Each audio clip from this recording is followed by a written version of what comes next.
We're here today with Geoff Wightman, who is the current 1500 metre Scottish record holder, thanks to an incredible race at the World Championships in Doha last year, where he ran an incredible 3:31.87. In 2018, Geoff came home with bronze 1500 metre medals from both the Commonwealth Games and the European Championships. His coach, who we're going to talk about today, is Geoff Wightman, who is not only his coach and former CEO of Scottish Athletics, he's also Jake's dad, which is something we will chat about shortly. Jake, thanks for joining us. For anyone who can't quite read the banner behind your head, you're joining us from a training camp in Flagstaff today, I believe. Yeah, I didn't mean for it to be so obvious, but it's 8 a.m. here, so I'm in my bedroom and that's what's on the wall. But yeah, Flagstaff, Arizona, we've been here for about a week now, but we've been in the US since mid-March, so out here for quite a while. Great, and we'll come back and perhaps talk about that a little bit later on. But as I say, we're going to talk about you and your coach and your relationship with your coach, which is not unheard of. Your coach is also your dad. There's a few kind of parent and child, coach and athlete relationships. But it does add an extra dimension, I guess, to the coach and athlete relationship. And I think you've said you obviously grew up in a family, both your parents were marathon runners, and you said that when you started running at about the age of 8, your parents had actually had to hold you back for a while because you were so keen to get started. Is that right? Yeah, well, we were pretty much surrounded by the sport growing up. So like in 2003, we went to watch World Champs in Paris and stuff like that. We were taken to all the Grand Prix in Britain. So I think we were always going to get into running because it was a sport we probably liked watching the most, and we've always seen our parents do it. So when we got into primary school, there was like a cross country club and little local races from probably when we were 6 or 7. But my parents didn't let us do it until we were 8 years old, and naturally, like, we were skinny little kids who could seem to like run for ages, so we did all right from when we started. But yeah, they never ever like pushed us into it. We always found our own way, it feels like. Great. And then what stage did you go to your first athletics club? So we moved up. I grew up in Surrey until the age of 10, and then we moved up to Linlithgow, and we joined Linlithgow AC when we were 10, it would have been. So as soon as we moved up, and then ran for them, I think, for literally about a year, and then didn't actually run for a club for a while, but did cross countries for my school was Stuart's Melville at the time, and they used to do the East District Cross Country League, so we ran for them, and then joined Edinburgh AC probably when I was 13, and I've been with them since. And what stage was it that your dad first started coaching you? It was probably actually my mum before my dad, but I don't know whether she was getting fed training through my dad, but she's a pretty good coach herself. So I think when I was probably like 12 or 13, I remember there being structure to my training. Before that, it was literally joining in with whatever was happening at school. And then dad probably took over at about 15 years old. But mum she taught at a school called Fetties in Edinburgh. And when we were at Stuart's Melville, we used to go down to athletics club and do the sessions with them and stuff like that. And that was always my mum's training. So I can just really remember my dad being there, being involved when my mum was coaching me still, but then my dad properly taking over and my training being a bit more serious when I was 15, I'd say. And so what do you remember of those earlier sessions in terms of the kind of stuff you were doing? You say it wasn't very structured. What sort of things were you getting up to? It was mainly just all based through stuff at school. So I ended up going to the school my mum taught at. So we do stuff at lunchtime there, and it was fun stuff a lot of the time. So it would be like, say she'd set out 5 different coloured cones, and it would be an order of colours, and we'd have to run to those cones, run back. And then it would literally be, I never found it a chore, like training at that point. It was probably a lot more of it was based around racing. So on Saturday, she'd take like a group of us to go and do a local cross country league and stuff like that. Or it would be just reps round like rugby pitches or football pitches, stuff like that. I can't really remember ever doing a proper track session until I was probably coached by my dad. And that would have been when I started going down to Meadowbank and doing a bit more with the club as well. And your mum, Susan, Tubia, she was when she was competing. She was, yeah. No slouch herself, 2:31:33 marathon PB, I think, and was at Yeah, the Olympics. yeah. What was it like as a kid when you're in a group of kids and your coach is your mum and then later your dad? Was that something you were aware of at the time as being at all unusual or difficult, or was it just the way it was? Uh, I'd say it's probably a good thing for me and probably my brother and sister. You get a little bit more. You don't get more attention while you're there, but it's your parents, isn't it? So they do care about you a lot. So I think they'll probably keep a closer eye on you. The best thing for me was that throughout my whole development, even from that age, my parents have. I don't know if they've like planned it so that we weren't getting burnt out, we weren't doing too much, we weren't ever not enjoying it. So I think development wise, having your parents from that age has definitely helped my longevity in the sport. I never once felt like I didn't enjoy it, and that's probably because my parents were never giving me any training at that age that wasn't enjoyable or wasn't something I wanted to do. Like I can't remember ever at that age refusing to train or not wanting to do it. It was always just a fun thing to do, and it was probably for a lot of kids that age, just a chance to be with your mates, and actually the social side of it is what keeps you going. Like my dad was very good, and my mum at always getting me involved with other groups as well. So even though, say, my dad was only coaching me, he'd always take me down to different groups at the club. So I jump in once a week with coaches like Eric Fisher's group and John Lee's, people like that. So I was never training on my own. It was always like enjoyable going down, warming up with people, doing the sessions with people. So I never felt like I was isolated either. It was just a pretty good way to get into the sport and to actually find out that you enjoy it. And did it feel like a big jump when you went from perhaps the kind of more casual earlier stuff at school to that more structured kind of training within an athletics club? Was that a big change or was it quite seamless? No, it was. I was never stopped from doing any other sports. So my running was always a sport I knew I was going to do when I was older and I was going to be best at. But my parents never said, "Oh, you can't play other sports." So I was still playing like rugby, football. We played a bit of hockey like until 18. So it would be on the side almost, and I'd probably enjoy playing the other stuff a bit more because they're team sports at that age. It is like your school friends. So it was the guys I was best mates with, I'd be playing other sports with. So it just, I think just was I accepted the fact that I needed to do it to be able to be good at it. And then when I went to uni and would just focus on my running, I had to have some structure when I was younger. So probably the proper track sessions came in from the age of 16, where I'd start doing 2 big sessions a week. I remember I started doing long runs around then. I can't really remember before that ever running around doing a session. It was probably just playing other sports was my running. So that was definitely where the structure came in, and it definitely felt like, right, this is something that hopefully I can do a bit more seriously, and post uni and even at uni just get a bit more involved in it and make sure that's the one thing I focus on. And what was the point where you started to focus on middle distance? I think so. When we used to do the young athletes leagues, I did probably 8, 15 and 3,000, and I made a few Scottish schools teams and Scottish age group teams at cross country. So I always thought, assuming my parents were marathon runners, I'd end up being like 3K, 5K would be my best event. But I think probably when I grew at 16, I grew pretty late and actually got a little bit of pace at that point. I started becoming a lot better at 15 because I was able to win some races and my 800 times got better. And from then I kind of found that I'm more of a speed-based athlete and one that would generally be a better middle distance athlete. And I haven't really looked back since then. I've done 1 3K probably since I was at school. So like I've definitely stayed with an 8 and 15s, and if anything, dropped down and tried a couple forwards since. So I definitely think 16 when I grew would have been that point. And Edinburgh AC has got a pretty good track record at the moment in the men's 1500 metres. We've got yourself and Chris O'Hare and Josh Kerr, all from the stable. Josh is a good bit younger. Was Chris around at all when you were at the club? I think he's about 4 years older than you. Did you overlap? Yeah. My first memory of Chris, I don't know if I actually said it to him, but I was picked to do, when the World Cross came to Edinburgh in 2008, I was 13. And I was picked to do the inter-district races the day before the actual big races. And they mixed I was bottom age under 15, and they mixed the under 15 and under 17s. And I was the only one from my club apart from Chris. And he came up to me before the race and chatted to me. I think so. I didn't really know anybody because I was, the only Edinburgh guy. And I was the youngest one by far.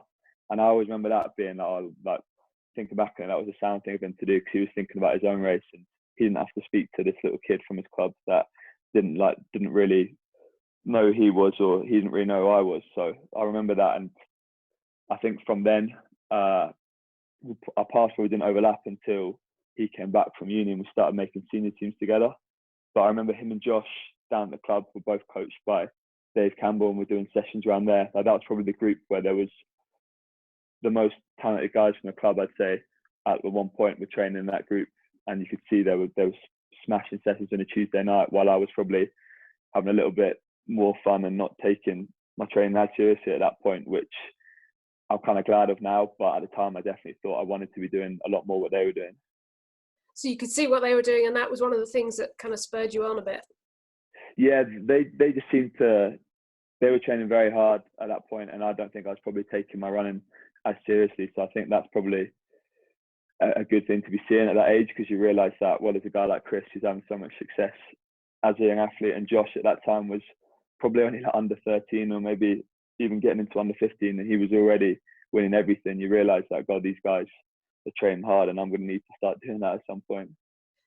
And just looking back, you say it was kind of inevitable that you were going to get into running with two parents as international marathon runners. You started out running with your brother and sister, all got involved. It's only you that has sort of continued at this level. So it maybe wasn't completely inevitable that you were going to carry on in the way that you have. What do you think it is that's made you stick with it? So my brother's my twin brother, so we always used to be racing each other like head to head pretty much. And I'd hate to think of the idea of getting beaten by him at that age. So that was my biggest drive, was probably being so competitive with him initially. And I don't know whether having a little bit more success is what has helped me carry on through the sport. And that's one of the things that I'm grateful for growing up in Scotland with. I feel like I was nurtured a lot better, and I had the chance to make teams up in Scotland that I never would have anywhere else. And I'd say part of the boom that middle distance running and distance running had in Scotland is thanks to that I'd have been a lot more disheartened if I'd have been growing up down in England and being battered by kids that were training way too hard at a young age, and I would have never made a team and kind of felt like I was never going to make anywhere in the sport. Whereas I was given some good opportunities to go and race over in Antrim. I remember it was my first Scotland vest, do the SIAB with the Scottish schools team, stuff like that, which made me feel like, oh yeah, like I'm doing all right here. I'm making Scottish teams, so why would I not want to keep doing it?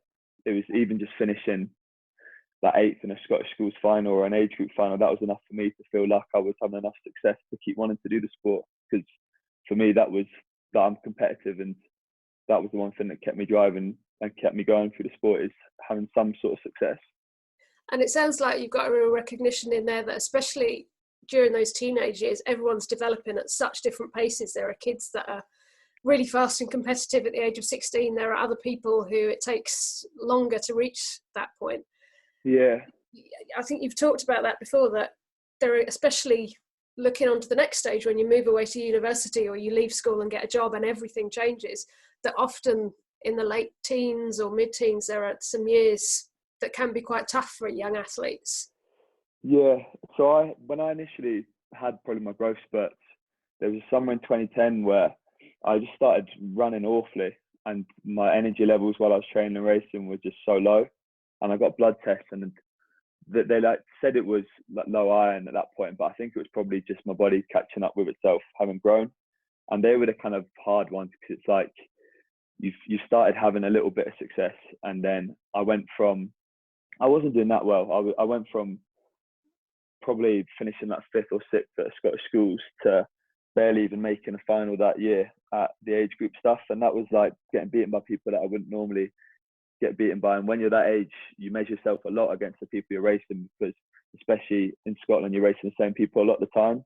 So it's disheartening to step out onto the track and end up racing a lot worse than you think you should be. And they're the sort of years where you have to distract yourself with other stuff. So it's like, if there's other sports that you can play, or if you've got schoolwork that's important, you can not necessarily focus so much on your running, because the way that my career in the sport's gone, like now I focus everything on my running because I have to, because it's my job. But at that age, there's no pressure on it at all. There should be no stresses. It should just all be fun.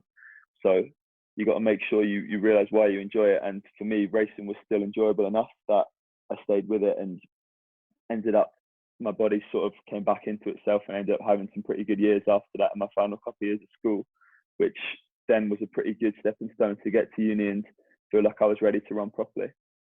And was there any difficult adjustment when you went away to uni? You went to Loughborough and did business and were also training at the same time.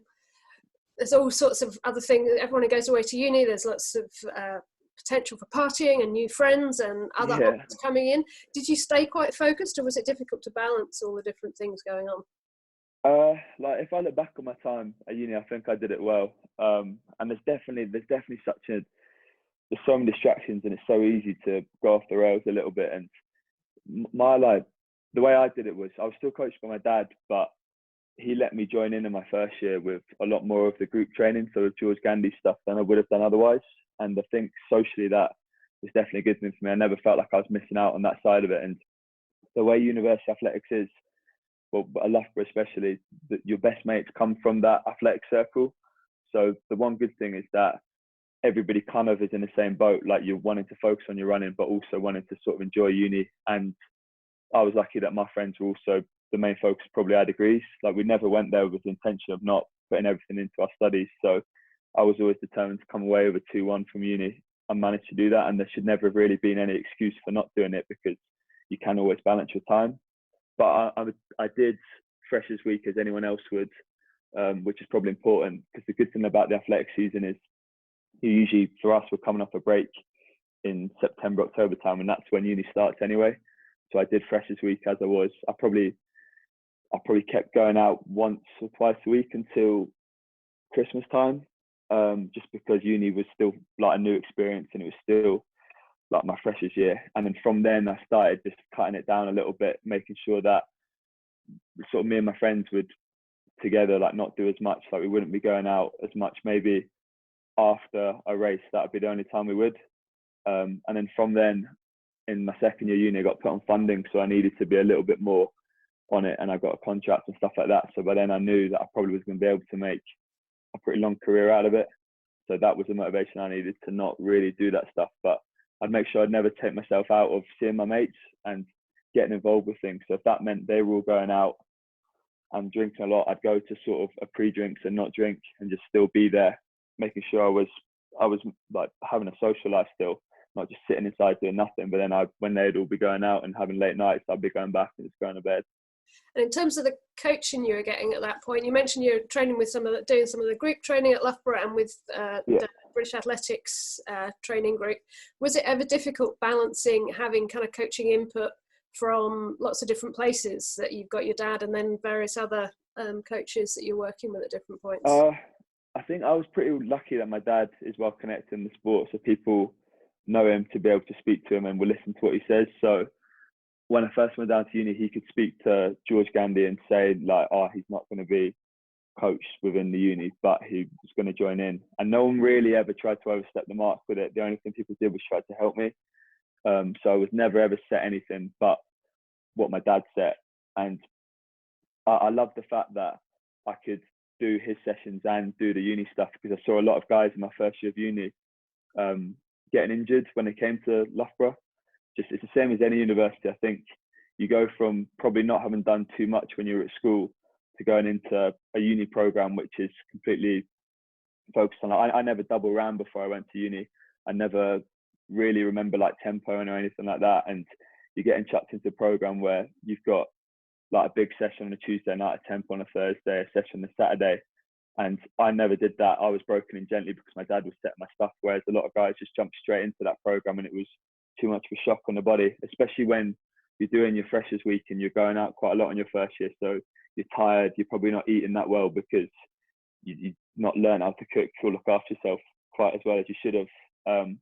So I'm fortunate that I was broken into uni and into a bit more of a big program, gentler than other people would have been. And for me, it meant I never really had any injuries in my first couple of years of uni. I was naturally just getting better and better because I was training a lot more than I was before, but never all in one go. And was there ever a point for a lot of young athletes that the coach that sees them through their kind of development years is then not the person that takes them on to become an elite athlete? Was there ever any consideration that you might change coaches, either at that point in your career or at any other point? No, I've never really felt the need. I think from a kid, like my dad probably knew that as well, that I wouldn't need anything else if we did it right, and that's definitely been the case. I've never felt like I resented the fact that he coached me, or that I was missing out on being coached by someone else. He's always given me enough like people to train with by putting me in with other groups. So I've had friends that have jumped in with my training and stuff like that, or we've gone away on camps and people have come with me. So I've never felt like I've been on my own as such. And I don't think you can value enough how important it is to have one person see your development through. A lot of people, if they're having a coach who's taken them as a kid to then changing when they go to uni, they've not necessarily learnt you as a person or as an athlete. Whereas my dad knows exactly what I respond to, how I train, that how to treat me if I'm not going so well. And you can't really replace that.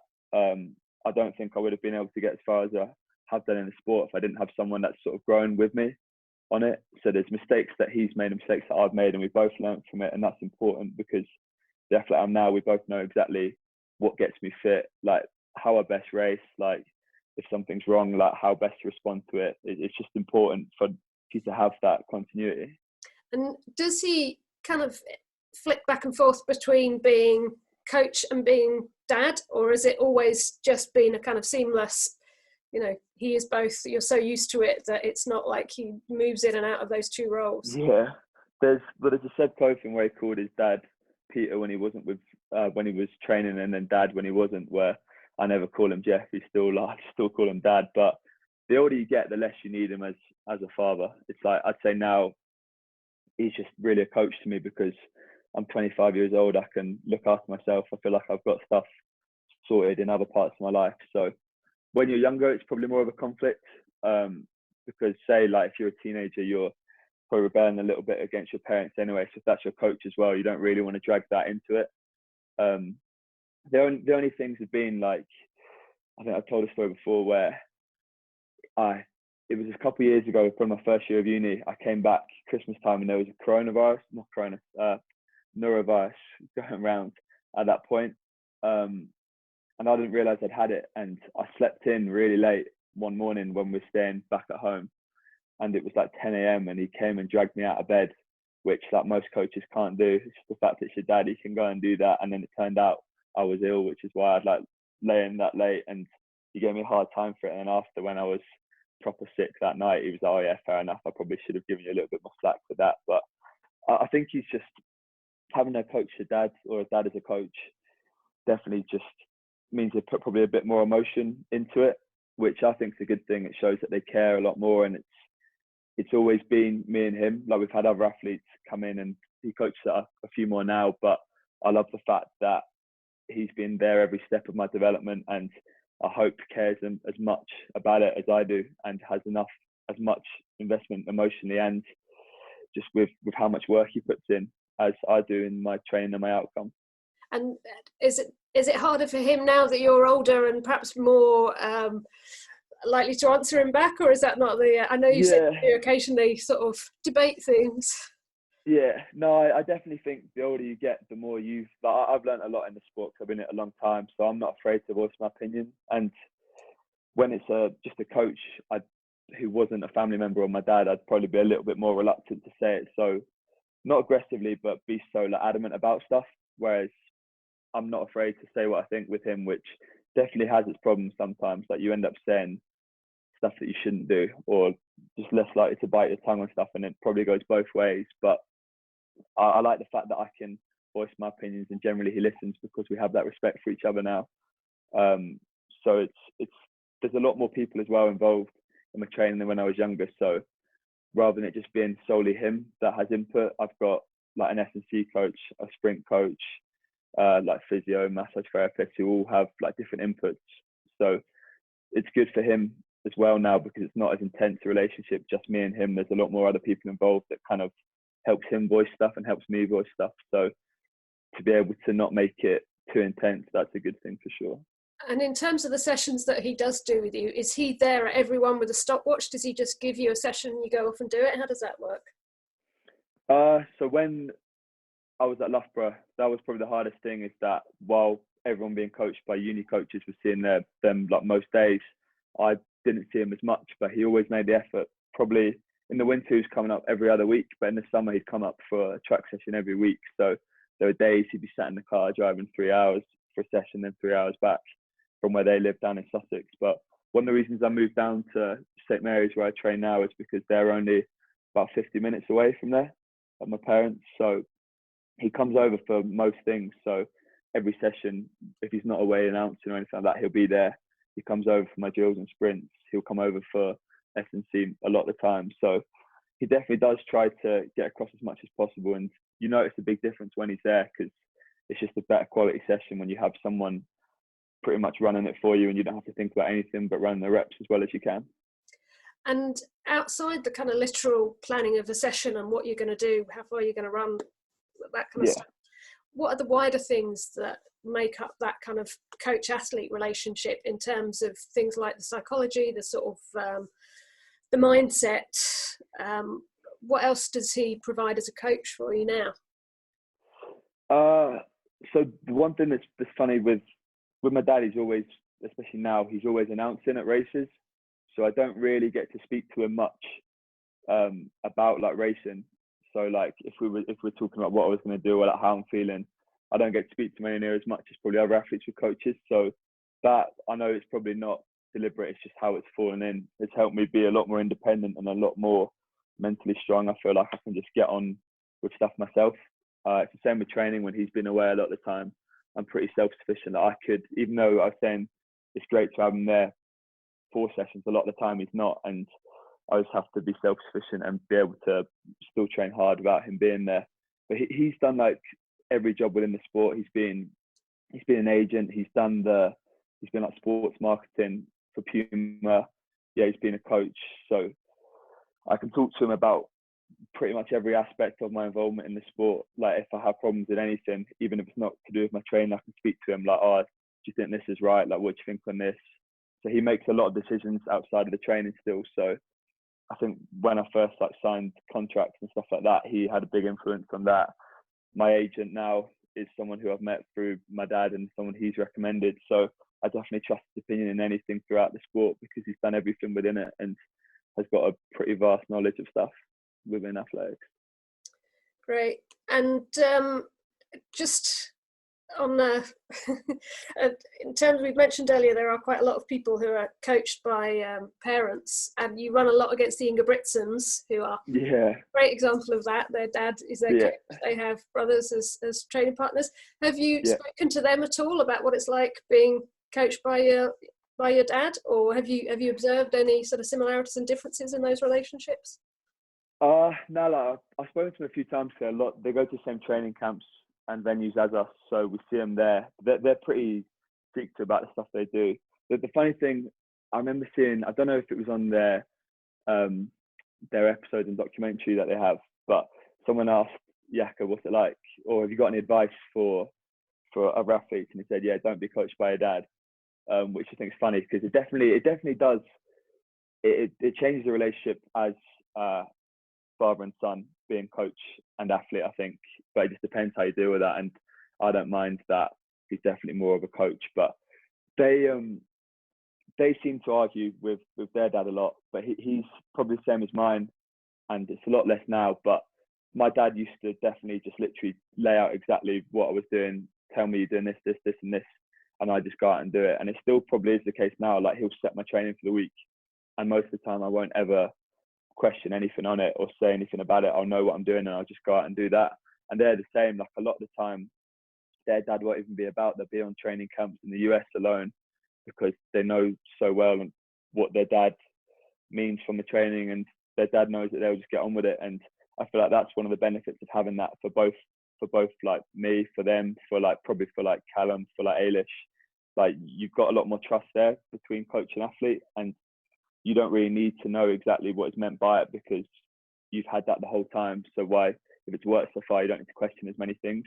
And my dad knows as well that by setting the training, I'll do exactly what's set now. So it's not like he ever has to question that I'm doing exactly what's being set or I'm doing anything different. And let's talk about Gold Coast for a minute, because Yeah, it kind of, within a few short days, it was a bit of a microcosm of everything that can happen in an athletics career, I guess. You had yeah, 4 races in 5 days. You came 4th in the 800 metres on the Thursday night, yeah, which is a great performance, but a really frustrating place to be if you're hoping to yeah, take home a medal. And then you had to pick yourself straight up, run the 1500 metres, heats 12 hours after that, and the next day, the yeah. 1500 metre finals, where you got a bronze medal. So, was there, after the 800 metres, was there time for the pair of you to have a kind of post-mortem to talk about what had happened, or was it absolutely just pick yourself up and on to the next one? Uh, Honestly, like those days are a bit of a blur now because I can barely even remember what day was which, because I did exactly the same routine 4 different times um, within 5 days. But I remember him not. He was. I was frustrated as anything like after the 8, because I felt like that was my chance for a medal, and I wasn't sure if my body was going to be as fresh as I'd like for the 15 for me to have a good chance to get one there. But he was adamant that I still had a good shot for the 15, and he didn't ever say I did anything wrong in that 8. He just said, like, it's like racing. It was unlucky. Like, you ran as well as you could have. So I remember the person that was probably best after that, who I saw straight away, because all I wanted to do was vent after that, because I was just it's frustrating because you've not done anything wrong. No one's done anything wrong to you, but it's just like, wow, that might be my only opportunity, and like how close have I come to not get anything, go home with nothing. But Mark Pollard, I warmed down with after that 8 final, and I spoke to him a fair bit about it all, and he was the same as my dad. He was just like, well, you've got another chance to come back. Like, what better motivation do you want to come back and try and run a medal at the 15? So I definitely, after that day and after the 15 heats and getting through to the final, just changed my attitude towards it and focused solely on what I had to do. But the main thing that I took from that 8, which my dad was trying to say, was like, well, at least you've come 4th in the 800 and you're like not your main event. So it shows how good shape you're in to be able to go and try and get a medal in the 15. And that's the thing I took, is like, well, I've run probably like one of my quickest times and come 4th at Commonwealth Games in an event I wasn't necessarily expecting to do that in. So the event I'm hoping to run my best in, surely that's set me up so well. If anything, it's like a primer to being able to run quick in that. And then you did it. You got your bronze in the 1500 meters, and I think you received the medal, but from Seb Coe, who is a family friend, I think. From when Yeah, was your dad announcing at that point as well? Was he still on the mic? yeah, Was he that? was. There's a video of him from the actual race as well, where it's me coming in, and it's a testament to how much of a professional he is, or just that he doesn't care about me as much as I think. But when he's announcing me in, he doesn't show like any emotion. I think the video is just him getting a pat on the back, and he gives a little nod back. But I hope that was a nice day for him. Like, he seemed pretty proud after as well. But I think he announced the medal ceremony as well. That was nice. Like, Seb had a Loughborough tie on, which he was going on about, oh, I wore this for you, which I don't think that was the case. He probably had it anyway, but that made it even more special, because for me, he was like, I was never born when he was racing or anything like that, but I've watched his races back, and he's probably the athlete I'd most like to be like, and had a career that I'd give anything to have that sort of career and be able to run the times or finish his half in Olympic Games as he has. So it was definitely a special moment to be presented with my bronze by him. And you mentioned earlier as well that someone else who was coached by his dad. Do you think that's been a model, perhaps, in the back of Geoff's mind as a kind of a coaching relationship? Yeah, I think so. Like, my dad's read up a lot on Peter Coe's stuff. Like, my dad reads a lot generally about different coaching philosophies. But I've been lucky enough. I met Seb this year to go and speak to him, and a lot of what I spoke about was his relationship with his dad, just to see how he like managed it, because it is testing at times. And I just wanted to see if there were any points where he felt like it was like he'd have been better off with anything else, or he always felt like being coached by his dad was the best thing for him. And it made me realize that, like, for him, he never really felt like anything needed to change. Like, the trust that they developed together and the sort of structure that they had was perfect for him, and he never felt like anything different, which is how I kind of feel with it. And it always is going to have like little problems at points, just because like we said before, you are able to say more, you're willing to say more than you would do otherwise. But that's definitely, like, I'd say the model that I would love to base myself off is Seb and Peter had like such a good result from their father, son and coach athlete relationship. So I hope that mine can, when I end my career, I can look back and feel the same. Great. And just in terms of where we are now, it's a strange year for everyone in so many ways. You've gone out to Flagstaff for a training camp, and you're now there. Yeah. Not quite sure how long, I understand. Yeah, so we were meant to come out April 15th, I think it was. And then I went and raced up in just outside Manchester at 5K on a Saturday, like ages ago now, at the end of, or it would be mid-March. And on that Saturday, they announced that the travel ban was going to come in on Monday. So we quickly changed our flights to fly out on the Monday. So yeah, we've been here since middle of March. And since then we wanted to break up a bit. So we traveled to Florida for a month. And then we came back up to Flagstaff, which is the camp we're meant to be on now. But on both pretty much travel days, when we were coming from into Florida, we found out the Olympics were cancelled, which was a massive like downer. And then since we come out here, we found out Europeans cancelled. So you just got to keep your motivation high to feel like there might be some race at the end. But if anything, it's all going to build up as a block towards next year for the Olympics. So we're out here until mid-May now, or potentially a bit longer. It just depends on what the quarantine rules that come in are going to be. But I'm happy training here and I'm getting pretty fit. So that's all that matters. Good stuff. Well, it's really good to talk to you today. Thank you very much for sparing the time. And yeah, you're welcome. Hope you have a lot of good training in Flagstaff. Jake, thank you. Thanks, Sue.